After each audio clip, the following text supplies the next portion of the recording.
Frog God, Frog God. Hi everyone, welcome to Frog God Games channel. Today we're going to be interviewing the great Bill Webb above me.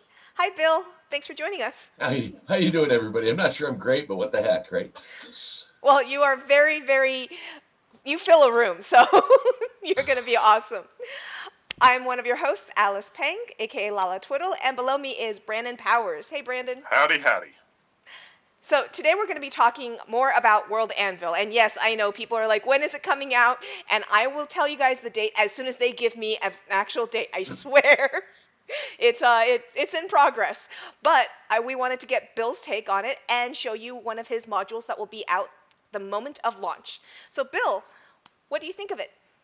Well, so World Anvil. First of all, those of you who know or have heard me talk before know that I am as grognardy and as luddite as can be. And we decided that the first sign of the apocalypse was me running online games, which I've now done twice, and I'm going to be doing on a regular basis with some of my folks from the virtual Gary Con next Thursday and subsequent Thursdays. And I think we're going to do some sort of frog con thing that Pex and Zach have told me I have to run games for, which sounds great because it was actually easy to do.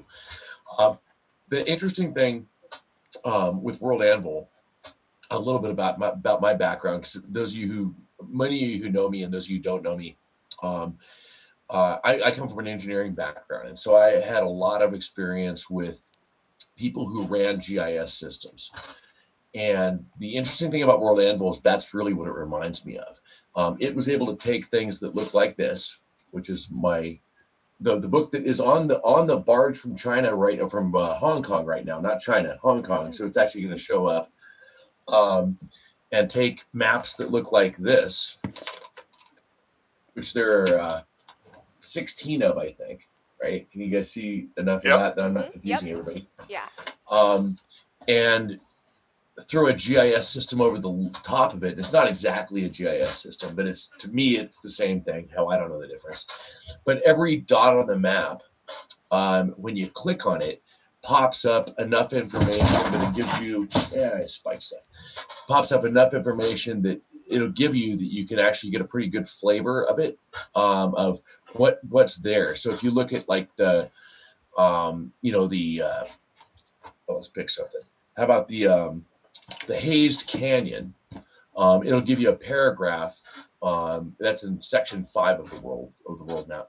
It'll give you a paragraph that talks about what's there, and that there's this anti-paladin that has an ancient red dragon that is his mount, and he lives there, and if you basically it'll give a close enough description that you could make up something for yourself, or if you felt motivated, you could go get a copy of Sword of Air. Well, I don't think I have anymore, but you could go get a copy of Sword of Air if we had some on eBay or on a PDF. That would give you a much deeper description of that. So it would give you enough flavor that it's sort of what Judges Guild wanted to be and the Forgotten Realms tried to be. But with the technology that the folks who work for me have been able to do, really gives you that level of detail. There's, I don't know, 500,000 words or something that are in the text blocks of the data matrix for the World Anvil we have right now. The system itself, I would never understand. I can tell you this much though, that I can operate it, and that's actually really saying something. So when Pex sent me like the test case data set on it and the map, and I was able to click on stuff, and I could pop up, let me grab this and I can give you an example. We have the map showing for our viewers right now. Yeah, I could pop up something that said on a map point that said that what's the government of the lost colonies of Kaleen, right, on map 4. It would tell me a couple of paragraphs about the history and people, the loyalties and diplomacy, the government, the military, major threats, the wilderness and adventure hooks, and then the invading conroy settlements that were associated with that. And it would give you 100 words on each of those things. It wouldn't necessarily give you the full level of detail that's in the books, but it would give you enough that even absent ever buying one of our books, you could design your own game world and run it. Now, of course, I hope you buy your own our books, but if you didn't want to do that, it gives you a pretend world in a GIS system with enough data that you probably know as much as I do about, say, Zimbabwe or Thailand or Sweden, just by reading the World Anvil. So it's pretty impressive. I'm seeing the old comic book ad for World Anvil and all, and at the bottom is a picture of you, and it's got the little caption. Even Bill Webb can use it. That's actually pretty funny, because they probably should do that. If I were the World Anvil guys, but by the way, both the main programmers from World Anvil are recovering from the COVID virus. Just as a heads up, they were on a conference call with Pex and Zach yesterday. Not a conference call, but a Skype meeting, because they're in England or whatever, right? But the gal and the guy, it's a gal and a guy, and they're both extremely sick, and they're doing fine, and they're better. So the world Anvil is not going to end, but they were both sick, but that actually, Alice, you should make a note of sending that to Zach, that they should do that. So easy, even Bill Webb can do it, because.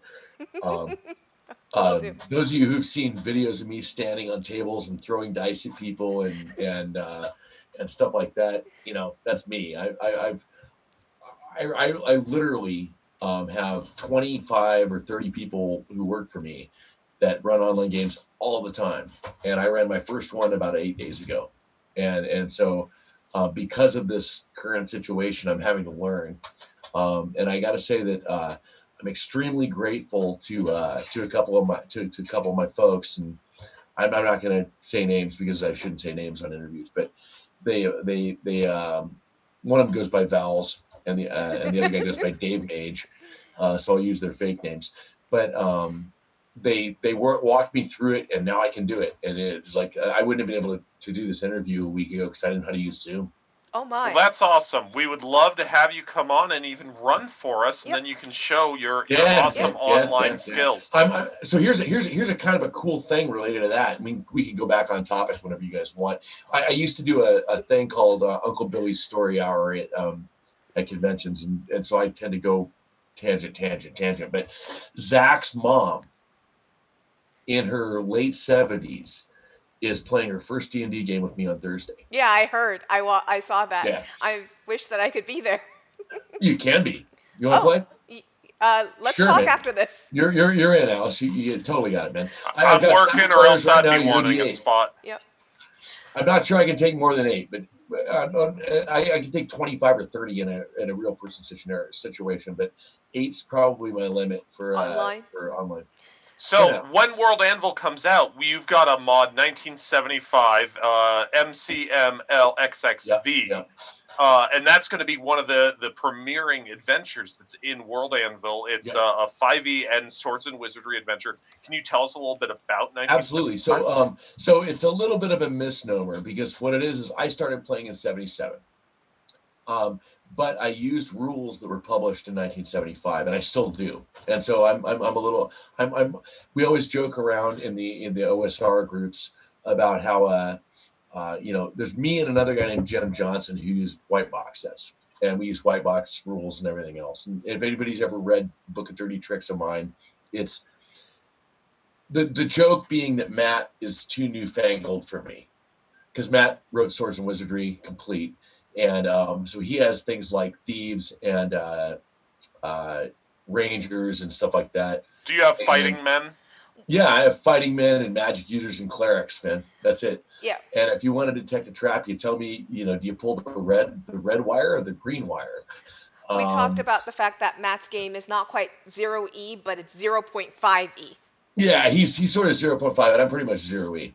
I do allow thieves now because I kind of like them. But my background with Dungeons and Dragons was I learned how to play with white box, modified by what was called the Caltech Gamer Society's rules, which if you guys really want a history lecture, I can give you on this. But the short version is Balboa Games created a book called Warlock in 1975 or 76 maybe. They got sued out of existence by TSR, and one of the guys that taught me how to play was one of the owners. And so they were the original invention. They invented thieves before TSR had thieves. So, it sort of fits. Now, Balboa Games, sadly, in San Francisco went out of business a little while ago. It was a game store and a bunch of dudes from Caltech. We are from the area, and Yeah. so I had some passing knowledge of them. Yeah, Steve Peterson was one of the guys I played D&D with back in the late 70s. And anyway, I had the printout of their rules before they published them on dot matrix printer, white and green paper. The stuff that had the holes in the sides. Mm-hmm. Anyway, the guy who's doing our Amazon work for us right now still has a copy of that, which has got to be like yellowed and crunchy and everything else. And we're talking about something that was printed in 78 at the latest. But I have the original books they published that they got sued for. There were three. There were Monkey God's Tower, Warlock, and Warlock's Menagerie. Those were the three books. And then they couldn't publish anymore because they got in trouble legally. Even though if they would have known any better and had a good lawyer, they wouldn't have gotten in trouble illegally. But there was that. And those are the rules that I modified my stuff for. Hence, I added thieves. So I use thieves. I don't use rangers and paladins and monks and all that other stuff. Matt does those. So at conventions, I allow all but monks. Awesome. So what can people expect to find in 1975 without giving too much away? 1975 is actually, I wrote it as a tutorial.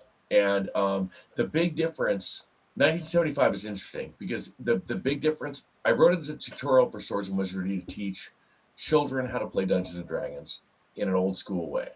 So 1975 is written in a storytelling type environment, not a technical math finder type thing. No hit on Pathfinder. Everybody, if you're rolling dice, you're rolling dice. But it's more of a old school Dungeons and Dragons was more of a storytelling game than it was a rules game. And so the Dungeon Master or the Game Master, whatever you want to call it these days, because I could probably get in trouble for saying Dungeon Master, made up the rules. And then he'd say like, oh, you want to do such and such. Okay, so you roll a 6-sided dice. Did you do it? I don't know. Did you roll it? You roll a 20-sided dice. Did you do it? And so there's a lot of, in addition to a pretty cool, like maybe 30 encounter or 40 encounter adventure in it, and it's short. It has an explanation of sort of how, regardless of the version you're running, you can run an old school style game, and that doesn't matter whether you're running, 3.0, 3.5, Swords and Wizardry, 5th edition, Pathfinder, Savage Worlds. A lot of people use this book for Savage Worlds. It gives you an explanation of sort of how we used to run games back in the day, along with some descriptive text. So it's a very good teaching tool. 1975 is. That's awesome. I absolutely love the art in it. The old school owlbear right now is showing to our viewers, and I just am like, oh my gosh, that is so cool. So Finch wrote Matt Finch, who's one of our partners, wrote a kind of dissertation. He's a lawyer, so of course he writes dissertations on a primer to old school gaming, and there's 1975. I guess expands on that, but that's free on our website. Anybody can go get it, and it's more of a philosophy document than a rules document. So it's, again, it talks about describing things rather than rolling for things. So if you have a trap, and you're Indiana Jones, and you're in the Temple of Doom, or not the Temple of Doom, whatever the initial thing is on Raiders of the Lost Ark, and you see triangles on the floor, well, don't step on don't step on the triangles.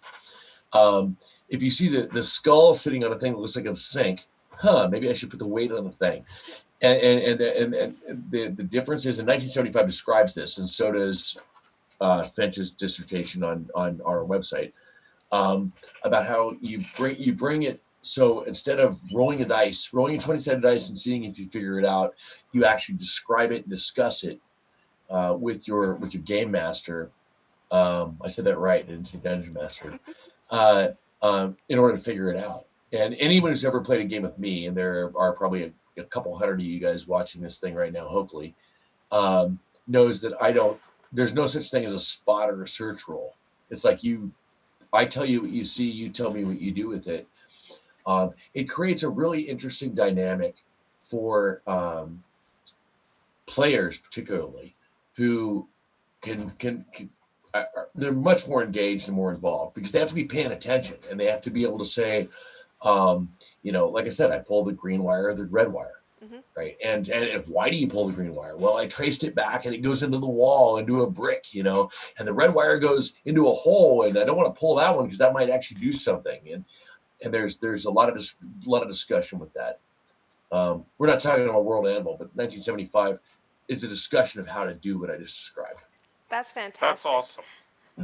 I think that we could have you back on and just let you talk about, a lot of those experiences, a lot of that philosophy behind, gaming in that fashion. Yeah, I'm in my late 50s and I've played for a long time. I could tell you about 1 million experiences.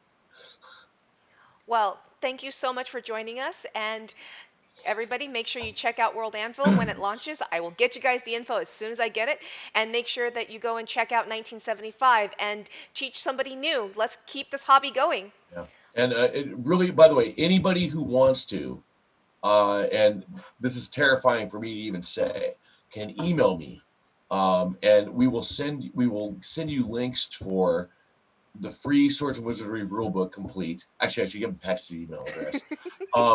And you can also just go to our website, which is froggungames.com. We give away the Swords and Wizardry rulebook for free. We want everybody rolling dice.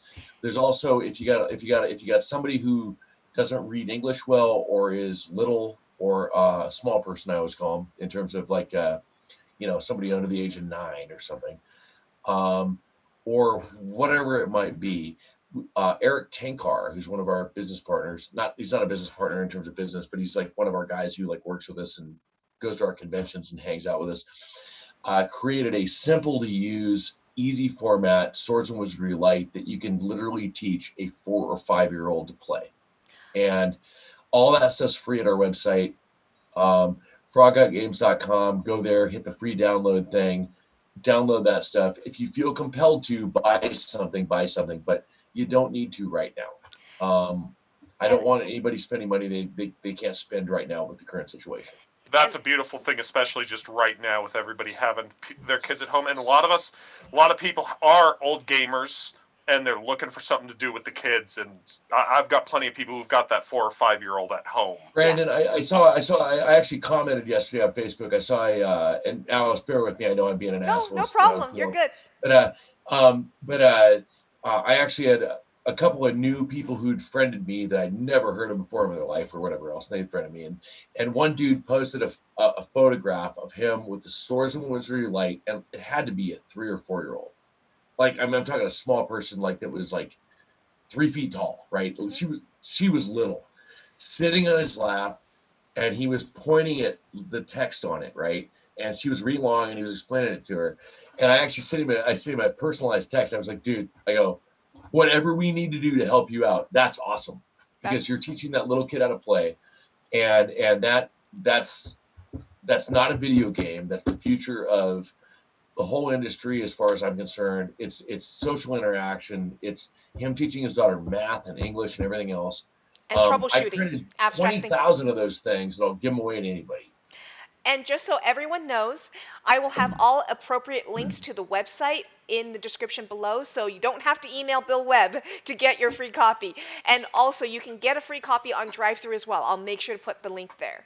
Yeah. So, last but not least, I want to throw in a pitch. We do a lot of charity work with autism, and we did a big event last year in Los Angeles for this. 2 people that I know really well, one whom was about 10 years old and basically hid herself in broom closets when I met her, have gotten a ton out of this. She now runs, well, she did before the thing going on right now, weekly games down at Texas A. By the way, she's double majoring in structural engineering and economics. Rachel Marsh is her name. She's Steve Marsh's daughter, who's a ex TSR D&D guy. But she's lovely. And she's written a paper, as has Ian McGarty, who's a child psychology pathologist, uh, for support of autistic kids and kids with learning disabilities for Dungeons and Dragons teaching them. And that's another thing that Alice is gonna have to remind me to have PEX put up on the website. But I would very, very much like anyone who has that situation going on in their life or with anyone near them to look at. Again, free stuff.